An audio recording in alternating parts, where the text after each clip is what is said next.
நீ நானல் என்று நூலிட என்னிடம் சொல்ல நான் அந்த ஆனந்தம் ஏன் சொல்லவே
அதைவிட அற்புதமான ஒளிபெருக்கி இது இரண்டு விருந்தாளை பாடிக்கொண்டு இருக்கலாமோ என்று என்ன வியக்கத்தக்க ஆக இந்த இடத்துல இட்டபடி நோகை எடுத்தடி கொப்பள்ளிக்கு வட்டில் சுமந்து வருங்க செய்ய கொட்டி கிழங்கோ கிழங்கென்று நாவல் குதினால் வளங்கோசை தான் மையம் வருமோ என்று இப்பேற்பட்ட நாவலே வளங்கோசை மையம் வர வேண்டும் என்பதற்காகவே ஆலோலம் சோ என்று புகழ் பாடிக்கொண்டு இருக்கின்றார் சுந்தரவள்ளி.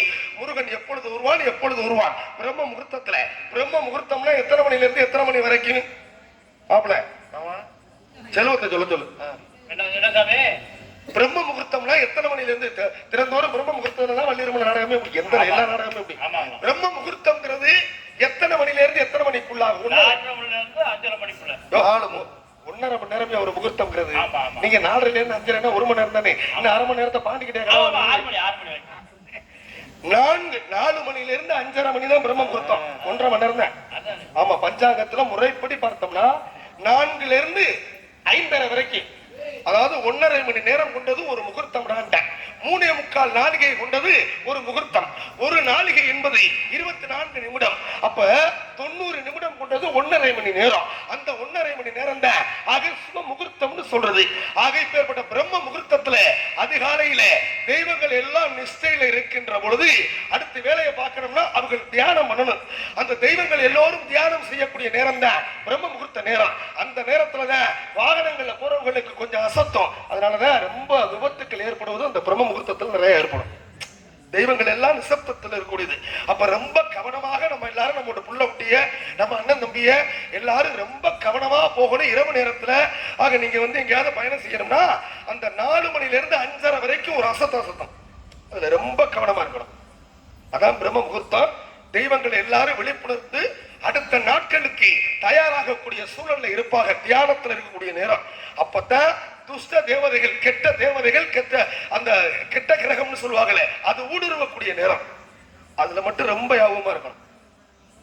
நம்மளோட புள்ள ஊட்டியெல்லாம் ரொம்ப பத்திரமா சொல்லி வளர்க்கணும். சரிதானா? அப்படி இருக்கணும். ஏன்னா பெரியவர் ஒரு அற்புதமா சொன்னார். ஒரு காவல்துறை அதிகாரி சொன்னார்ல, ரொம்ப உண்மையிலே எனக்கு ரொம்ப பிடிச்சிருந்துச்சு. கிட்டத்தட்ட என்னுடைய அனுபவம் 20 வருட அனுபவம் இந்த கலைத்துறையில.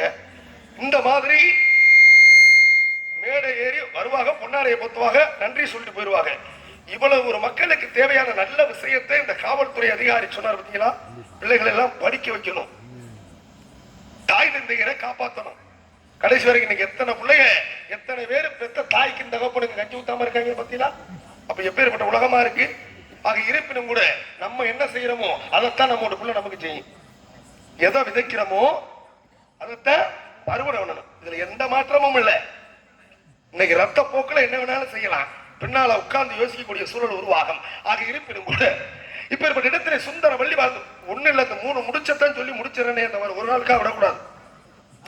3 முடிச்சு வளைகுலி வர ஓடிக்கிட்டு இருக்கு. இந்த நாடகத்தை, நம்ம ஊர் சைனாபுரம் நாடகத்தை 18 நாடுகள்ல பார்த்துக்கிட்டு இருக்க அளவுக்கு அன்பு தம்பி அவர்கள் நேரலையாக எடுத்துக்கொண்டு இருக்கின்றார்கள். அப்ப நம்ம ஊர் நாடகத்தை இந்த உலகத்துல இருக்கக்கூடிய தமிழர்கள் எல்லாரும் பாக்குறாங்க. நம்ம ஆளுங்க சண்டை ஓடுறதையும் பார்ப்பாங்க. புரியுதா? அப்ப இதுல நல்லது இருக்கு, கெட்டது இருக்கா இல்லையா? அப்ப எத்தனை நாடுகள் நம்ம சைனாபுரத்துல இப்படி ஒரு வள்ளி திருமண நாடகம் நடந்துகிட்டு இருக்கு அப்படிங்கிறது எத்தனையோ நாடுகள்ல இருந்து பார்க்கக்கூடிய நேரலையாக பார்த்துக்கிட்டு இருக்காங்க எல்லாரும் இந்த நாடகத்தை. அப்ப நமக்கு தானே பெருமை. அப்ப நம்ம கொஞ்சம் அமைதியா இருந்தா என்ன? முதல் முடிச்சு 3 முடிச்சு போடுறோமா இல்லையா? ஒரு ஆம்பளை பொம்பளைக்கு போடக்கூடிய முடிச்சு 3 முடிச்சு. நான் என்ன கேட்டேன், ஏன் 5 முடிச்சு போட்டானு உங்க வீட்டு முதலா குறைய போகுது? அது என்ன முன்னோர்கள் இட்ட வாக்கு? 3 முடிச்சுக்குள்ள ஒரு பெண்ணினுடைய வாழ்க்கை அடக்கம்னாங்களே, எப்படி அடக்கமாகும்? தெரிஞ்சு போடுறீங்களா, தெரியாமலே போடுறீங்களா? 3 முடிச்சு. என்னுடைய கேள்விக்கு பதில். யாராவது ஆம்பளை பொம்பளை ஒரு ஆளு கல்யாணம் பண்ணவங்க, திருமணமானவங்க யாராவது ஒருத்தர் சொல்லுங்க. எங்க அப்பா போட சொன்னாரு, உங்க அப்பாவுக்கு யாரையா போட சொன்னது? எங்க தாத்தா போட சொன்னாரு. உங்க தாத்தாவுக்கு யார் போட சொன்னது? என் பாட்டை போட சொன்னாரு. அவர் சொன்னாரு, இவர் சொன்னாருங்கிறது தான் இருக்கிறோமா ஒழிய ஏன் எதுக்குன்னு தெரியல. இதுதான் இங்க சிக்கல். என்றைக்கு ஒரு விஷயத்தை முற்போக்காக சிந்தனையாளராக என்றைக்கு ஒரு மனிதன் மாறுகின்றானோ அந்த தெரு மாறும். 5 முற்போக்குவாதிகள் இருக்கின்ற பொழுது அந்த ஊர் மாறும். ஆக 25 முற்போக்குவாதிகள் இருக்கின்ற பொழுது ஒரு பஞ்சாயத்தை மாறுவிடாட்டான். முற்போக்கு சிந்தனை இல்லாமல் செயல்படுவது மாபெரும் ஆக ஒரு நல்ல செயலுக்கு அல்ல. அப்ப இருப்பினும் கூட முதல் முடிச்சு கட்டிய கணவனுக்கு கட்டுப்பட்டு நடப்பேன் என்பதற்கு அடையாளம் தான் முதல் முடிச்சு. 2வது முடிச்சு பிறந்த இடத்து பெருமையை புகுந்த இடத்திலே காலகாலமா சேர்ப்பேன் என்பதற்கு அடையாளம் 2வது முடிச்சு. 3வது முடிச்சு புகுந்த இடத்து மானத்தையும் கற்பையும் தலைவி என்கிற பொறுப்போடு முழுமையாக காப்பேன் என்பதற்கு அடையாளம் 3 முடிச்சு. இதுக்குள்ளே ஒரு பெண்ணோட வாழ்க்கை முடிச்சு வச்சுட்டான். இதனாலதான் 3 முடிச்சு. 3 முடிச்ச போட்டவங்களுக்கும் தெரியாது, 3 முடிச்ச தொங்க போட்டுக்கிட்டு கிடக்கிறவங்களுக்கும் தெரியாது. அதான் உண்மை. அதனாலதான் சொல்றேன், ஏன்டா 3 முடிச்சு போடுறியே, எதுக்குடா ஏன்டா அப்படின்னு அவங்களும் கேட்கறதும் இல்ல. சரி, இந்த 3 முடிச்சுக்கு என்னதாயா விளக்கம்னு நம்ம ஆத்தா பண்ண கேட்கறதும் இல்ல. அவங்களுக்கும் தெரிஞ்சதானே சொல்லுவாங்க. வேறதான் விஷயம். முதல் முடிச்சு கட்டிய கணவனுக்கு கட்டுப்பட்டு நடப்பேன். 2வது முடிச்சு பிறந்த இடத்து பெருமையை முழுமையாக புகுந்த இடத்திலே சேர்ப்பேன். 3வது முடிச்சு புகுந்த இடத்து மானத்தையும் கற்பையும் தலைவி என்கிற பொறுப்போடு முழுமையாக இருந்து காப்பேன் என்பதற்குள்ளாக ஒரு பெண்ணினுடைய வாழ்க்கை தத்துவம் அடக்கம் முடிஞ்சிடான். அதனாலதான் 3 முடிச்சு. நம்முடைய முன்னோர்கள் சாதாரண மனிதர்கள் அல்ல, மிகப்பெரிய அறிவாளிகள். அதனாலதான் ஒவ்வொன்றையும் வகுத்து வைத்தார்கள் அற்புதமாக. ஆக இருப்பினும் கூட 1 இல்ல 2 4 6 8 அங்கே 2 10 ஒரு 15 17 பேர் பெண்கள் இருக்காங்க. திருமணமான பெண்கள் எத்தனை இடத்துல குங்குமம் வைக்கிற யாராவது ஒருத்தர் சொல்லுங்க பார்ப்போம். திருமணமான பெண்கள், நான் கேட்கிற கேட்க மாட்டீங்க, என்னை கள்ளவட்டி வீசினாலும் பரவாயில்ல, நான் ஏத்துக்கிறேன். திருமணமான பெண்கள் எத்தனை இடத்துல குங்குமம் வைக்கணும்? எங்க யாராவது ஒருத்தர் சொல்லுங்க. எங்க மாமா எல்லாம் ஸ்டிக்கர் போட்டு தான் வைக்கிறாங்க. எங்க மாப்பிள்ளை சொல்றதா உண்மை. எங்க குங்குமம் வைக்கிறா? இதுல இன்னொரு விஷயம் தெரியுமா? குங்குமமும் அழிஞ்சு போச்சு, தமிழ் கலாச்சார முறை அழிஞ்சு போச்சு, மஞ்சள் தேய்ச்சி குளிக்கிற முறையும் போச்சு, முடிஞ்சு. இந்த மஞ்சளை என்னைக்கு தூக்கி போட்டாங்களோ மார்பக புற்றுநோய்னு ஒண்ணு உருவாயிருச்சு. இந்த மஞ்சள் தான் மகத்துவமான ஒரு மருந்தாக இருந்தது தமிழர்களுக்கு, தமிழ் பெண்களுக்கு. பாருங்க, மஞ்சளை தேய்ச்சி குளிச்சுட்டு அந்த மஞ்சள் கயத்துல அந்த மஞ்சளை தேய்ப்பாங்க. அந்த மஞ்சள் கயத்துல அந்த மஞ்சளை தேய்ச்சிட்டு இரவு நேரத்தில் தூக்குகின்ற பொழுது கணவன் பக்கத்துல படுத்திருப்பாரு. ஆக இந்த மஞ்சளை நுகருகின்ற பொழுது அவருக்கு நோய் இல்லாமல் இருந்துச்சு. ஆக பிள்ளைகளுக்கு தூக்கி பால் கொடுக்கின்ற பொழுது இந்த மஞ்சள் கயத்தில் இருக்கக்கூடிய மஞ்சள் குழந்தைக்கு நோய் வராமல் எதிர்ப்பு சக்தியை கொடுத்தது. மஞ்சளை தூக்கி போட்டிய புருஷனுக்கு நோய், உங்களுக்கு மார்பக புற்றுநோய். அப்புறம் நம்ம புள்ள எப்படி இருக்கும்? 10 பவுன் செயின்ல இருந்து மஞ்சள் தேய்ப்பாங்க. இதெல்லாம் எங்க போய்கிட்டு இருக்கு? நம்மளுடைய கலாச்சார முறை சீரழிவு முறையில போய்கிட்டு இருக்கு. நம்ம நாடு போற பக்கம் பார்த்தா அழிஞ்ச கமாயிலுமே முடிஞ்ச கதையா இல்லையா? ஏன் இந்த பெண்களுக்கு என்று தனி மகத்துவம் இருக்கா இல்லையா? ஒரு பெண்கள் ஒரு உலகோட சொல்லையா, ஒரு பெண்கள் திருமணமான பெண்கள் எத்தனை இடத்துல சரி ஏன் முண்டாடி இத்தனை இடத்துல குங்குமம் வைக்கிறா? யாராவது கல்யாணம் பண்ண ஆம்பளை ஒரு ஆள் சொல்லுங்க பார்ப்போம். நீங்களாவது சொல்லுங்க. அண்ணா வெள்ளச்சட்டை நீங்க சொல்லுங்க. நீங்க ஆம்பளை வர்க்கத்தை காப்பாத்துன எங்க ஐயா சொல்லுங்க. ஐயா சொல்லுங்க. ஐயா என்ன பிடிக்கிறாரு? நீ சொல்லு, நான் எதுக்கு சொல்லணும்ங்கிறாரு. 5 இடத்துல வைக்கணும். ஒரு திருமணமான பெண்ணு 5 இடத்துல வைக்கணும். எங்க யார் 5 இடத்துல வைக்கிறதுங்க கணக்கு பிடிச்சிருக்கோம் பார்ப்போம். 5 இடத்துல திருமணமான பெண்கள் 5 இடத்துல வைக்கணும் குங்குமம். இந்து சாஸ்திர தர்ம முறைப்படி ஒரு பெண்ணு திருமணம் ஆயிட்டா அப்படின்னா திருமணம் நாள்ல இருந்து கடைசி காலம் வரைக்கும் 5 இடத்துல குங்குமம் வைக்கணும். எந்தெந்த இடம் அப்படின்னு பார்க்க போனோம்னா, ஒன்று பகுடு எடுக்கக்கூடிய இடத்துல, இந்த 2 பகுடு எடுக்கிறோமா இல்லையா? பகுடு எடுக்கக்கூடிய இடத்துல ஒன்று, 2வது நெற்றியில, 3வது கழுத்துல இந்த குறவலையில, 4வது மாங்கல்யத்துல, 5வது ஒரு இடம் இருக்கு. யாருக்காவது தெரியுமா? தெரியாது. 2 பகுடு எடுக்கக்கூடிய உச்சந்தலையில வைக்கணும். இன்னைக்கு இந்த ஆட்சி பாருங்க, செட்டியார் மனைவி மார்க்கெட்டுக்கு வந்துச்சுன்னா கூட வந்துச்சுன்னா உச்சந்தலையில ஒரு இடத்துல குங்குமம் வச்சிருக்கோம். இது எத்தனை யாராவது கவனிச்சிருக்கீங்களா இல்லையான்னு தெரியல. இது நியதி. பாத்திருக்கீங்களா? எங்க அக்கா தங்கச்சி என்ன பெத்தா சூப்பரியா சபாசா டிரைவர் என் தம்பிக்கு ஒரு கைதட்டு கொடுக்கணும். கைதட்ட கொடுக்கல புரியலைன்னா திருப்பி கேட்கணும். அதுதான் நம்மளுடைய மண்ணுக்கும் மனிதர்களுக்கும் மகத்துவம். சரியா? அப்ப நான் இவ்வளவு தூரம் சொல்லி ஒண்ணுமே புரியலன்னா சொல்லி பிரயோஜனம் இல்லையா? அற்புதமா கேட்டாங்க என் தம்பி. தம்பி உங்க பேரியா? வாழ்க வளமுடன். தினேஷ்குமார். நன்றி. ஒன்று பகுடு எடுக்கக்கூடிய இடத்துல, இந்த 2 பகுடு எடுப்பாங்களா இல்லையா? மேல திருமணமான பெண்கள் பகுடு எடுக்கக்கூடிய இடத்துல வச்சிருவாங்க. 2வது நெற்றியில, 3வது குறவலையில இந்த இடத்துல, 4வது தாடியில, 5வது உச்சந்தலையிலேன்னு சொன்னேன். 5 இடத்துல வைக்கணும் அப்படிங்கிறது இந்து சாஸ்திர தர்ம சாஸ்திரம் சொல்லப்படுகின்ற நியதி. இதுல எந்த மாற்றம் இல்ல. இப்ப ஏன் உச்சந்தலையில வைக்கணும்? நாங்க யாருமே வைக்கிறது இல்லையே. ஒண்ணு வச்சா வகடு எடுக்கக்கூடிய இடத்துல வைக்கிறோம், நெற்றியில வைக்கிறோம், குறவலையில வைக்கிறோம், ஒரு சில பேர் மாங்கல்யத்துல வைக்கிறோம். நாங்க வைக்கிறது இல்ல. வைக்கிறதே 3 இடம் தான் அப்படின்னு எல்லாருக்குமே தெரியுது. ஏன் உச்சந்தலையில வைக்கணும் அப்படின்னு பார்க்க போனோம்னா, மாயாண்டி கோவிலுக்கு போறோம்ல, அங்க ஐயா பூசாரி ஐயா இருப்பார்ல, பூசாரி ஐயா நம்ம சாமியை கும்பிட்ட உடனே விபூதி எடுத்து பூசுங்கன்னு சொல்லுவான். அவர் என்னமா செய்வாரு? தட்டுல விபூதி எடுத்த உடனே அப்படியே பூசிட மாட்டாரு. கொஞ்சம் தள்ளி அப்படி தலையில போடுவாரு. ஏன் தலையில போடுறீங்கன்னு இது வரைக்கும் கேட்டிருக்கல அவர்கிட்ட? யாராவது ஒருத்த ஆம்பளை பொம்பளை அத்தனை பேரு எல்லாருமே கோவில் குளத்துக்கு போகக்கூடிய ஆளுங்க. என்னங்க திருநீரை எடுத்து கொஞ்சோண்டு அப்படி தலையில போட்டுட்டு மறுபடியும் நெற்றியில பூசுறீங்களே, ஏன் தலையில போடுறீங்க? யோசிக்க நேரம் இல்ல. இதுவரைக்கும் யாராவது கேட்டிருக்கமா? கேட்கறதுல நம்ம என்னைக்கு பாய் திறந்து கேட்கிறோமோ அப்பதான் உங்க உரிமையை நீங்க அடைய முடியும். நீங்க கேட்காத வரைக்கும் ஒரு வய கொடுக்க மாட்டா நமக்கு. சரிதானா? உங்க உரிமையை நீங்க என்னைக்கு கேட்கிறீங்களோ அன்னைக்கு தான் நீங்க மனிதன். நான் அன்னைக்கு சொல்லிட்டு போறேன். அது எனக்கா இருந்தாலும் சரி, உங்களுக்கா இருந்தாலும் சரி, தனி மனித சுதந்திரம் எவனாலையும் தடுக்க முடியாது. உங்க உரிமையை தட்டி பறிக்கிறதுக்கு நான் ஆள் கிடையாது. உங்க உரிமையை தட்டி பறிக்கிறேன் அப்படின்னா என்னை விட ஒரு முட்டா பையன் இந்த உலகத்துல எவனும் இல்லைன்னு அர்த்தம்.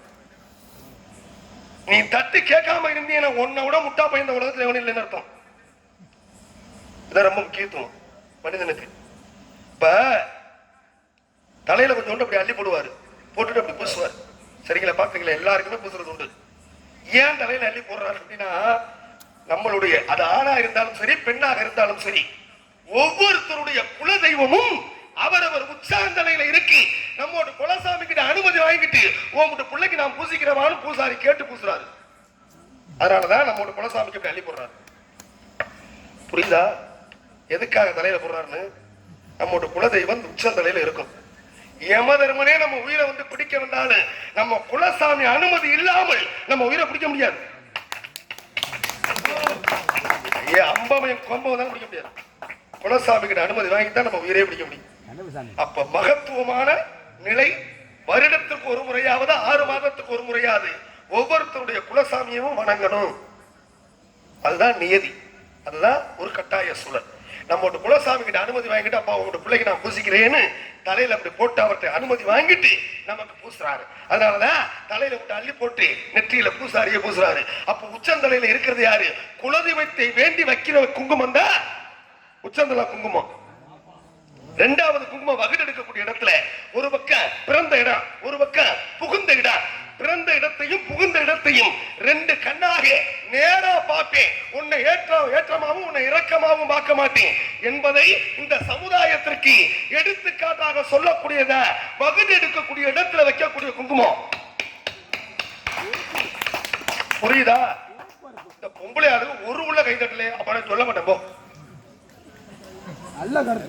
கேட்டதுக்கு விளக்கமும் சொல்லல. இல்ல நான் சொல்றதுக்காக கை தட்டணுமா இல்லையா? இல்ல எரிச்சலா வருதாங்க. சரி 2 முடிஞ்சா 3வது நெற்றியில வைக்கிறான். முதலாக நெற்றிக்கண் யாருக்கிட்ட இருந்துச்சுன்னா ஆதிபராசக்தி இருந்துச்சு. என்னால் இந்த உலகத்தை படைக்க முடியாது, நீ தான் படைக்கணும். தான் புருஷனுக்காக அப்படியே கிள்ளி எடுக்கிறாரு. ரத்தம் உறையுது, கட்டவரல வச்சு அமுக்கிறாரு. அவர் இட்டல்ல புருஷன் என்ற அடையாள குங்குமம் நெற்றியில வைக்கிறது புருஷனை வேண்டி. புரியுதா? கழுத்துல நல்ல உறவுகளை வாங்கன்னு சொல்றது இந்த குறவலில் இருந்து வரக்கூடிய சத்தம் தான். வாங்க வாங்க அப்படின்னு சொல்றது இந்த குறவலில் இருந்து வரக்கூடிய சத்தம் தான். நல்ல சந்ததிகளை, நல்ல உறவுகளை, நல்ல சொந்த பந்தத்தை நான் இருக்கும் வரைக்கும் புகுந்த இடத்திலே அன்போடு நேசிப்பேன், அரவணைப்பேன், கூப்பிடுவேன் என்பதற்காகத்தான் சத்தம் வரக்கூடிய இடத்துல குறவலில குங்குமம். கணவன் நீண்ட ஆயுள் காலமாக இருக்க வேண்டும் என்பதற்காகத்தான் மாங்கல்யத்துல குங்குமம். அதனாலதான் 5 இடத்துல குங்குமம். ஒரு பெண்ணு 5 இடத்துல குங்குமம் வச்சால் மகிமை, பெருமை. இது இந்து சாஸ்திர தர்மத்தின் பிரகாரம் கூறக்கூடிய நிகழ்வுகளாக இருக்கின்றது. அப்ப திருமணமான பெண்ணு 5 இடம், திருமணம் ஆகாத பெண்ணு 3 இடம். அதுல நீங்க புரிஞ்சுக்க வேண்டியது சரிதானா? ஆமா. ஆக இருந்தாலும் மற்ற மகிழ்வு இருப்பினும் கூட ஆக வெற்றி வேறு வாசமாக தெரிகின்றது. இந்த இடம் 5.5 சுதிதானா என்று பார்த்தார்.